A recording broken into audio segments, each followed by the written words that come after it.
Jeremiah Smith will shine in Happy Valley.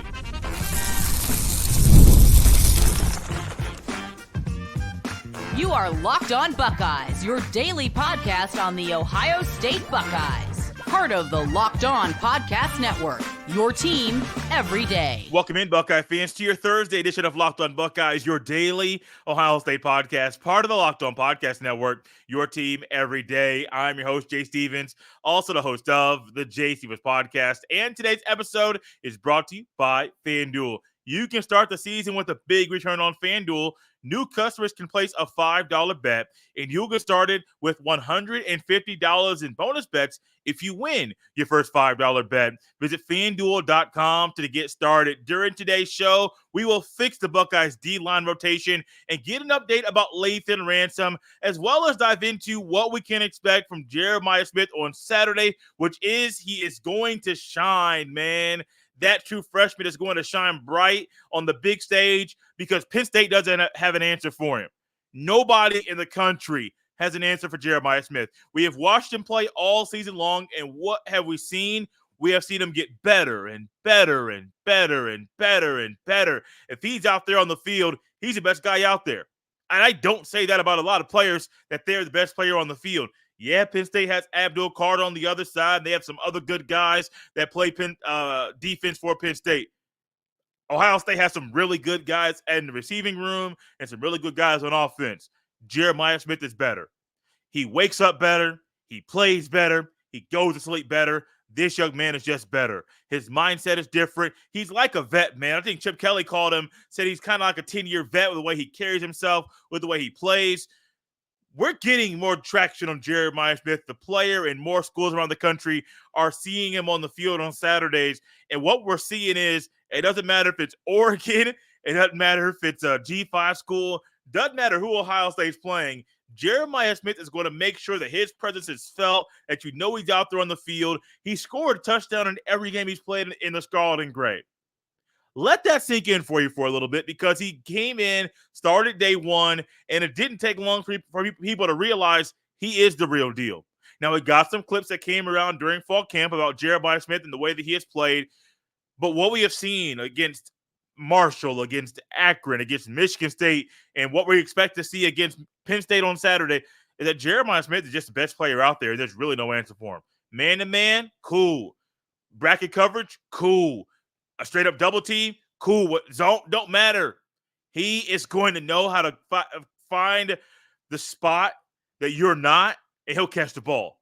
And Will Howard had the luxury this weekend, because I'm sure that Drew Aller or Bo Prabula would love to have Jeremiah Smith on their side of the ball, someone that you know that it doesn't matter the play. He is going to be better than everybody. He is going to get the job done. He's going to be a big piece of pie in the aerial attack for your team, because this weekend, which is weird to say when it's a big-time game like this, a top four matchup again, it's weird to say that Ohio State might need to lean in on the arm of Will Howard, on the hands of Jeremiah Smith, but that might be what needs to happen. And I don't normally like that, because that's not the way that my football brain works, to think, oh, lean on the outside, go outside first and then go in. I don't normally like that. And when Ryan Day has shown his ability or his desire to go outside to in, it frustrates me when he does it. I just being honest with you. We talk about the bubble screens, the quick screens. Why is he throwing on 3rd and 8? Why is he throwing a bubble screen and trying to get homie to go to catch the ball from 7 yards deep, and then say, oh, it was 3rd and 8, and now you're 15 yards behind the first down marker. Go get that thing. That doesn't seem right. I don't know if that math is correct or not. 15 yards. That was pretty good math on the spot. Just put that scenario together, and I'm pretty impressed that my brain was able to put that math together on the fly. But what you're saying is that going outside in doesn't really work. It's not the way that football is supposed to be played. But Ohio State's O-line is in such a rotation right now, and it's been a big mess right now, that it might be what's needed to lean on Will Howard's arm, to lean on Ibuka and Jeremiah Smith. Now, here's a hiccup. What do we see against Georgia a few years ago? What do we see against Oregon a few weeks ago? That the quarterback might have a career day, may have a great completion percentage, may throw 3 or 4 or 5 passing touchdowns. I think Stroud against Georgia had 450-plus passing yards. Wasn't enough. And so I think the issue with this is, yeah, Jeremiah Smith will shine. Penn State doesn't have an answer. I have no problem saying that. I am actually looking forward to him to having another multi-touchdown game, say and move over Chris Carter with his play and taking the full reins and control of all of the freshman receiving records at Ohio State. I think those are going to be his this weekend. It's just the way I'm feeling and I'm leaning. But it's weird, man, because what we might be talking about here, and just kind of diving into this conversation a little bit deeper, Ohio State might be forced to go to the outside in the air and aerial attack instead of the run game that Chip Kelly and Ryan Day want to lean on. That could be a problem. That could lead to Penn State's game plan of forcing Ohio State to throw, not allowing Ohio State to run. And if that's their game plan, you might find that Ohio State doesn't win the battle in the trenches. And if you lose the battle in the trenches, you're probably going to lose the game. And that's not a good spot for Ohio State to be right now. As happy and as positive as I want to be about this game and what Ohio State is expected to do on Saturday, which is play better than they did against Nebraska, the reality is that if Ohio State walks out of Happy Valley with a frown on their face, not a smile, because they're now 10-2, you're looking at a scenario that they're not a clear cut. They don't have a clean shot, a clean path to go to Indianapolis for the Big Ten championship game. They don't have a shot to either get a bye or they could realistically get a first round home game in Columbus. But even then, you're leaving that up to the committee. And what have we seen from the committee? They're unpredictable, and nobody is truly liking them like they used to. I am not a fan of the committee, not at all. They're annoying. I don't like the way that this thing is going. I think the committee and having people decide the bracket is very silly. However, maybe it's just a process. Maybe it's not the process. I don't know. But the whole committee situation is odd because outside of the numbers, outside of the eye test, outside of the resume, they're human. And they have relationships with people all around the country, all around collegiate athletics. And somebody might be persuasive enough to say, no, this resume, which yesterday it was not better. There haven't been any games played between then and now. But today, this new resume is better. And that new resume might be a team that's not Ohio State. And they're thinking, but just yesterday you said that this resume was better. I know what I said yesterday, but today it's this one. These are humans, man. This stuff is going to happen. This stuff is real. And it's very confusing to me that this is where we are right now, that Ohio State might be 10-2 at the end of the day on Saturday, but for them to not lean on Jeremiah Smith. It doesn't matter if it's an intermediate pass, a short pass, or a long pass, lean on him. Now, with the long stuff, it might be better for Will Howard to throw the ball about 30 yards and then have Jeremiah Smith run an extra 35 yards than for Will Howard to be forced to throw the ball 50 yards in the air, because he saw that ball that Cardinal Tate took into the end zone last weekend for a touchdown. That ball took a long time to get there. And I was really shocked that Nebraska's secondary members were not able to get that ball at that point in time, because I'm thinking as I'm watching the ball up in the air and it's there and it's up, it's going and going and going and going. And I'm thinking, man, when's that ball going to get there? So maybe it's not Will Howard throw the 45, 50-yard ball in the air. Maybe it's throw something between 20 to 30 yards. Jeremiah Smith gets it. He eludes a tackler. Next thing you know, his yak yardage is adding up, and it's maybe the best he has in any game this year. But Jeremiah Smith, man, he's unreal. I have never seen a guy that has hands like this, that has the motor like this, has a fire like this. Talk about a guy that you want to get a fire from. Talk about Will Howard yesterday. Jeremiah Smith can be that same kind of guy, can be that same kind of leader. Maybe it's vocal, maybe it's not, but Jeremiah Smith is one of those players you can believe in him. You can ride with him. And Ohio State fans, if you don't already, if you're trying to find somebody to get a jersey of a player this year, get number 4. Just go ahead and get it. And better yet, go and get it from the official team shop. Get one of them NIL deals so he can get a piece of the pie as well, because he deserves every penny, because Jeremiah Smith is a dude. Ohio State has been needing more dudes for years. We've been calling for it at Ohio State for years now, and they got one in Jeremiah Smith. I don't care if you're a true freshman or not. He is a dog. He's a player. And Penn State has no answer for Jeremiah Smith on Saturday, because number 4 is expected to shine in Happy Valley. Something that I hope happens on Saturday in Happy Valley is something that has to do with Lathen Ransom. We'll dive into that next. This episode is brought to you by FanDuel. Get ready to tackle the NFL action with FanDuel. It's America's #1 sports book because right now new customers can bet $5 and get $150 in bonus bets if you win. Y'all, that's so good. I got to say it twice because right now new customers can bet $5 and get $150 in bonus bets if you win. The FanDuel Sportsbook app gives you everything you need to place live bets on the NFL all in one place. So when you get a hunch in the middle of the game, you can check out the latest stats, view live play-by-play, and so much more on the same page where you place your bets. Just visit FanDuel.com to join today. This episode is brought to you by Billiards Plus. Billiards Plus has the best selection of pool tables, game tables, shuffleboard tables, and more. And they also have the best service in Central Ohio. Now is the time to reserve a table so you can unwrap years of family fun on Christmas morning. Everything you need for in-home and backyard entertainment is at Billiards Plus. Billiards Plus carries the best pool tables from Brunswick, Austin, Canada, billiards, and more. And the grills, whether you like charcoal or gas or wood-fired, Billiards Plus has a perfect setup for all grillers. They are family-owned and operated, and when you talk to the staff at Billiards Plus, you know you're talking to an expert who won't steer you wrong. No matter the season, Billiards Plus has you covered for all your indoor and outdoor entertainment needs. Kenny, Sarah, and the whole staff will always go above and beyond to give you the best customer service in the industry. Billiards Plus. Visit their showroom on Dublin Center Drive in Dublin. Thank you, freaking Locked On Buckeyes. Your first listen every day.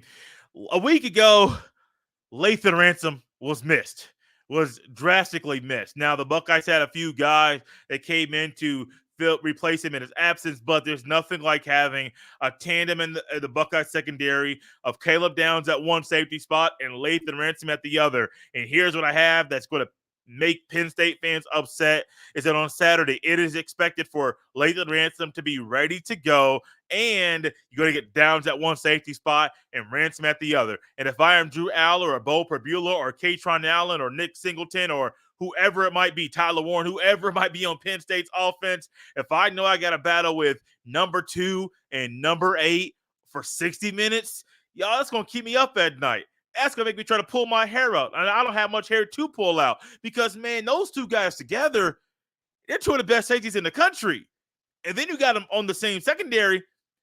That's the safety duo that I don't know if anybody else in the country has, because not only are they future first-round talents, they're great tacklers in space. Caleb Downs, with it being the last line of defense, he is phenomenal. Think about how many times last week that his presence in it was felt, and he saved touchdowns.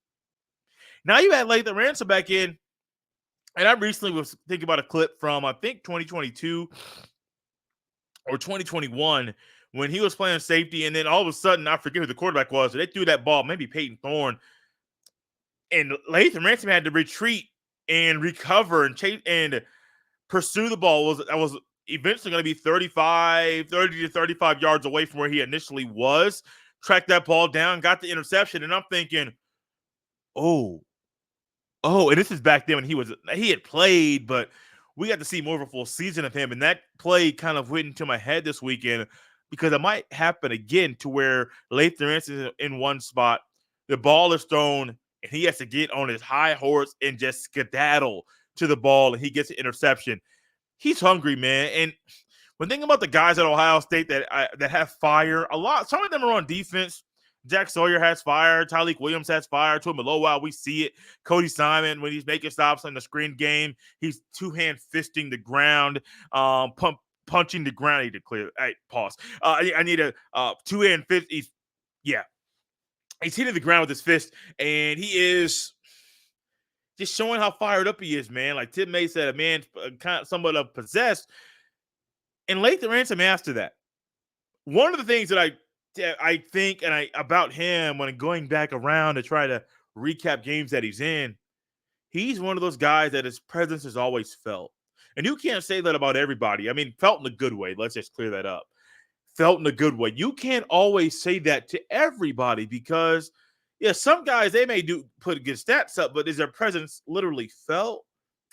Sometimes yes, sometimes no. But in Lathan Ransom, it doesn't matter if he's leading the team in tackles or he's like fifth or sixth on the team in tackles in a particular game. His presence is always felt. Opposing quarterbacks have to know where he is at all times pre-snap. But the one tricky thing about Ohio State's defense, you have to know where number 2 is. You got to know where Lathan Ransom is. You got to know who Denzel Burke is over. You got to know who Igman Olsen is over. If Hancock is on a slot receiver, you got to know where he is too. Ohio State's defense literally has a defense where you got to know where guys are, not just at safety, not just at corner, but at every level. And that's a nightmare, man. And if I'm Drew Aller or Bo Perbula, I don't want Ransom to play. Now you may be a competitor and say, no, I want to beat you at your best. Cool. Put him in. I want him to play. Absolutely. I have no issues with Lathan Ransom playing. And this is going to be a good way for the defense to kind of really get back to playing the kind of ball that you expect them to. If they're all healthy and Ohio State's defense is expected to have all of its original starters this weekend, that's going to muddy things up for Bo Perbula, Drew Aller, and whoever else touches the ball for Penn State. I say both of them because Drew Aller is back at practice, running a little bit. Yeah, I got a video. I think it was from Andrea Snyder. She covers Penn State, been doing it for a long time out there. I think for The Athletic. Don't quote me on that. She put a video up of Drew Aller running in between drills, and I was like, oh, okay, cool. He's back. I prefer I think Bo Perbula is what would torch Ohio State more among the two quarterbacks. Bo Perbula is a backup, but he has played, and so it's not like he's a backup that is just getting his first time on the field of extended action. He's done that a little bit this year. Got it a week ago against Wisconsin when Penn State was down at halftime.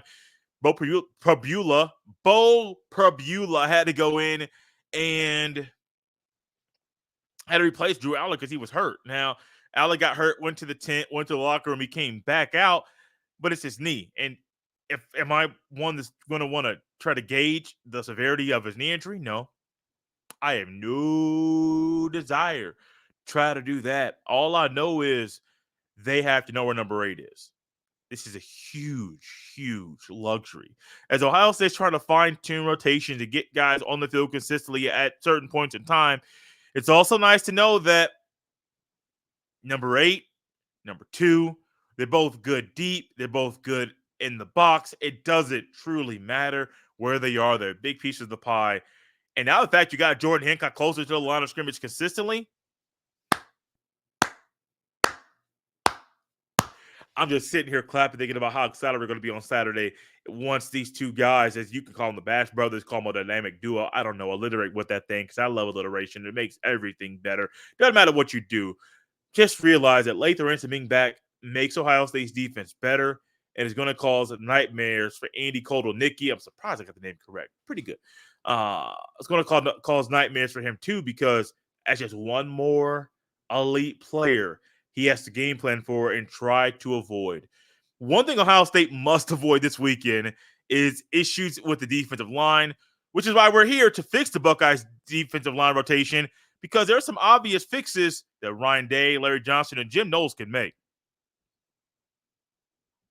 This episode is brought to you by 5 Hour Energy. Our friends over at 5 Hour Energy know that being a passionate fan isn't just a hobby.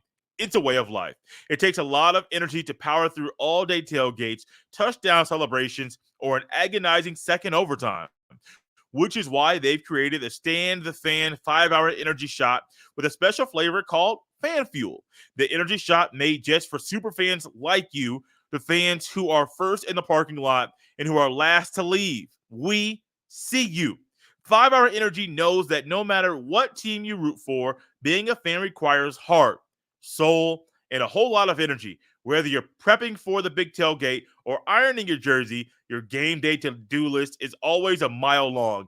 That's why the limited edition Stand the Fan 5-Hour Energy Shot is here to help keep you fueled throughout the season. What's your fan fuel this week? Whatever it is, do it with the 5-Hour Energy. Available on 5hourenergy.com, shipped nationwide. Thank you for making Locked On Buckeyes your first listen every day. Ohio State's defensive line rotation has been a subject of conversation for a few years now. It's one thing that Ryan Day believes needs to be one way. We have seen a little bit of that in some games, and bigger games you have not seen things go the way Ryan Day wants them to go. And normally rotations are fine in some areas, we see like basketball, for instance. You're going to start the season with an 8-man, 9-man, 10-man rotation. Close we get to tournament time, that rotation starts to shrink. So it's no surprise that sometimes in big games, the rotation starts to shrink. But not having coaches on the same page is not good. It's not good at all. And it's really frustrating to me. I'm sure it's frustrating to the players. And what we're really seeing is that if Ohio State fixes the D-line rotation, that may be everything Ohio State's defense needs right now to be hitting on all cylinders, because it's not hitting on all cylinders. The players are there. They're good enough to hit on all cylinders. Linebacker play is better, when at one point it was the weakest link on the team. I think it's still one of the weakest link on the Buckeyes defense, excuse me, not on the team, but on the Buckeyes defense. I still think that, however, it's not where it needs to be, which is why it might be the weakest link. But when fixing the D-line rotation, which needs to happen, and it's really sad that it hasn't happened yet, think about this. There are certain guys that could play. Yeah, you can have an 8 or 9-man rotation. Some of them are situational, but some of them don't have to come on the field at the same time. Kenyatta Jackson Jr., Mitchell Melton, Jack Sawyer, Caden Curry, and Jalen Tuimoloau, those are the defensive ends that should be in rotation. Also, Tyleik Williams, Ty Hamilton, Caden McDonald, and Hero Canoe. Those are the D tackles that should be in rotation, and that's it. Miss me with playing Jason Moore. Miss me with playing Edgecuson right now specifically, because I don't think they're ready. Not right now. Now, here's the thing about the D-line rotation that really frustrates me. It really annoys me, is that when you bring in Caden McDonald, sometimes you bring in the other backup D tackle and you have a full defensive line of your twos. Well, if I'm Andy Kotelnicki or any coach out there and I'm thinking about, well, where can I exploit the run? Where can I run at Ohio State? Well, if they have a backup line of Mitchell Melton, Caden Curry, Caden McDonald, and Hero Canoe, I'm running the ball over and over and over and over again. Or maybe I want to get into a rhythm passing the ball and I'm dropping that back and slinging that thing. Why? Because Ohio State has showed when they rotate the D-line, sometimes they put all the twos in at one time. And I said something earlier this week about something being stupid, and that's stupid, man. We have seen when Ohio State puts their twos in, other teams gash them, and generally they score on those plays. Don't do it. There would be nothing wrong if you have a line of Jack Sawyer and Tyleik Williams, and then you bring in Hero Canoe and you bring in Kenyatta Jackson Jr. Ain't nothing wrong with mixing and matching. Ain't nothing wrong at all. Also, when it comes to the D-line, baby, that Rushman package got to get better. And it's really annoying that Ohio State consistently has guys out of position, and it really makes me wonder if they are properly analyzing guys. And I say that because of Caden Curry, and I know during his recruiting process, there were questions that people had about if he would be a D tackle or a D end. And every time I heard people say Caden Curry is going to be a D tackle and then at the next level, it kind of annoyed me. Now, it's not because like I know the person, but I used to live about 30 minutes north of where Caden Curry played high school football. So I would 30 to 40 minutes. So every now and then throughout the season, I would see him play 2 or 3 times. One time he played by my old high school, so the drive was shorter, but I saw him play a lot. And in high school, Caden Curry played nose tackle at times in a 2-point stance. Sometimes he was a one-tech shade in the center. He just played all over the D-line. Really, whatever the coach needed him to be for that game, for that matchup, he would play it. 3-down line was mainly what he played in high school. And he was good, man. I mean, he was really, really, really good. And I made it a point to realize every time somebody said during his recruiting process that he was going to be a D tackle over a D end, in my mind, I realized in high school he was, about 6'2", 6'3", 250. 250 on his heaviest day. In college, did I think Ohio State was going to add about 40 pounds on him? No, absolutely not. He's a defensive end, not a D tackle. And I get the Rushman package is a little different, has a different feel to it, a different vibe. that doesn't give you the liberty to put guys in bad positions. Because Caden Curry, even in the Rushman package, is not a defensive tackle. No, even if he's 260, that's not his jam. That's not where he's best at. You put your big boys in Sawyer and Tuimalawau, put them at D tackle, and then you put in Curry, then you put in Jackson Jr., or maybe Mitchell Melton, whoever the outside guys are, and let them rock. Let them get the job done.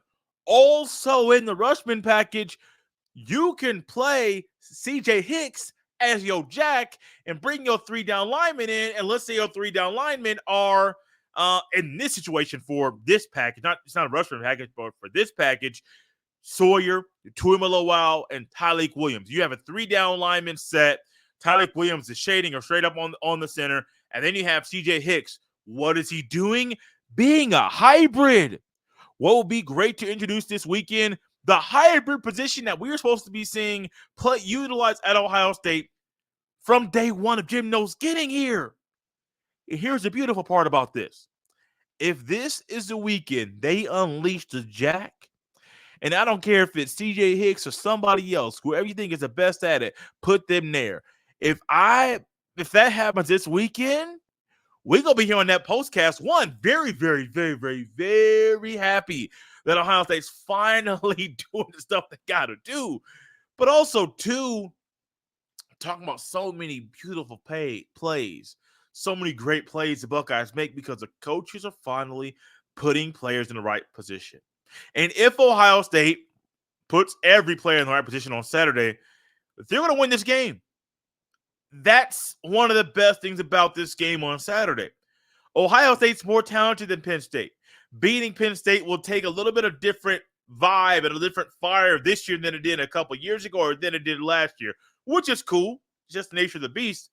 But Ohio State's more talented. But talent alone can't win your games. You got to scheme guys up. You got to alter things when you need to. And what we're finding is if Ohio State does the things they need to do in the D-line rotation and in other areas of the game, the Buckeyes will leave Happy Valley happy, and Penn State will have one loss, and that race to get to Indianapolis for the Big Ten Championship game gets a whole lot more intense. Thank you for making Locked On Buckeyes your first listen of the day. For your second listen, check out the Locked On Big Ten podcast because my guy Craig Sheeman is a guy that puts the Big Ten first when everyone else overlooks it. Find Locked On Big Ten on YouTube or wherever you listen to podcasts. You can follow me on Twitter at jstevens07. Send every email to jstevens317@gmail.com. This has been Locked On Buckeyes on a Thursday. We'll see you next time.